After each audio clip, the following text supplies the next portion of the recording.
Hi అండి అందరికీ, అందరూ ఎలా ఉన్నారు? నేను Lavanya from Lavanya's life style. ఇది సమ్మర్ కాబట్టి మామిడికాయలు, మామిడి పండ్లు విరివిగా దొరుకుతున్నాయి కదా. సో ఏ సీజన్కి సంబంధించి రెసిపీస్ ఆ సీజన్లో చేసుకొని ఎంజాయ్ చేస్తే గనక వాటి రుచి అమోఘం అండి. సో ఇవాళ నేను రసగాయ రెసిపీ చూపించాలనుకుంటున్నానండి. ముందుగా అయితే వీటి కోసం ఒక 2 మామిడికాయలు పెద్దవండి, కొంచెం పెద్దగా ఉన్నాయి, పెద్ద పెద్ద ముక్కలుగా కట్ చేసేసుకొని దాని టెంకలు కూడా ఉంచేసానండి. టెంకలు కూడా అలాగే ఉంచడం వల్ల ఉప్పు కారం తగినంత వాటికి తగిలి చాలా బాగుంటుందండి అన్నంతో కలుపుకున్నప్పుడు. అలాగే ఒక పెద్ద ఆనియన్, దీన్ని కూడా కొంచెం పెద్దగానే ముక్కలుగా కట్ చేసేసి పెట్టుకున్నానండి. ఎందుకంటే మామిడికాయ ముక్కలతో సరిపడా ఇవి కూడా టేస్ట్ రావాలి కాబట్టి. ఇంకా ప్రాసెస్లోకి వస్తే కనుక ఒక గిన్నెలోకి 2-3 టేబుల్ స్పూన్స్ ఆయిల్ వేసేసుకొని ఆవాలు, జీలకర్ర, కరివేపాకు వేసేసి కొంచెం ఇంగువ, పసుపు కూడా వేసేసి ఇందాక కట్ చేసి పెట్టుకున్న ఉల్లిపాయ ముక్కలు, మామిడికాయ ముక్కలు కూడా ఒకేసారి వేసేసుకోవాలి. ఒకసారి కలుపుకొని మూత పెట్టుకోవాలండి. కొన్ని రెసిపీస్ కొందరికి తెలిసినా తెలియకపోయినా కొన్నిసార్లు అయితే నెగ్లిజెన్సీ అవుతుందండి. ఇలా మనం ఫోన్ పట్టుకున్నప్పుడు ఏంటంటే ఒకసారి రిమైండ్ చేసినట్టుగా అనిపిస్తుంది.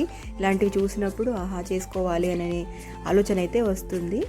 1 నిమిషం పాటు మూత పెట్టుకొని తీసిన తర్వాత ఒకసారి కలుపుకుంటే గనక ముక్క కొంచెం కలర్ చేంజ్ అయిపోయి మెత్తబడుతుందండి. అప్పుడు దాంట్లోకే మనం ఇంకా మిగతా అన్నీ కూడా వేసేసుకోవాలి. ధనియాల పొడి, నూనె పొడి, పల్లీల పొడి, ఇంకా కారం, సరిపడా కారము, బెల్లము, ఉప్పు కూడా వేసేసుకొని మరొక్కసారి కలుపుకొని ఇందాక మనం వేసిన పొడులన్నీ కూడా ముక్కలకు సరిగా పట్టే వరకు కలుపుకొని దానికి కొన్ని వాటర్ అయితే వేసుకోవాలండి.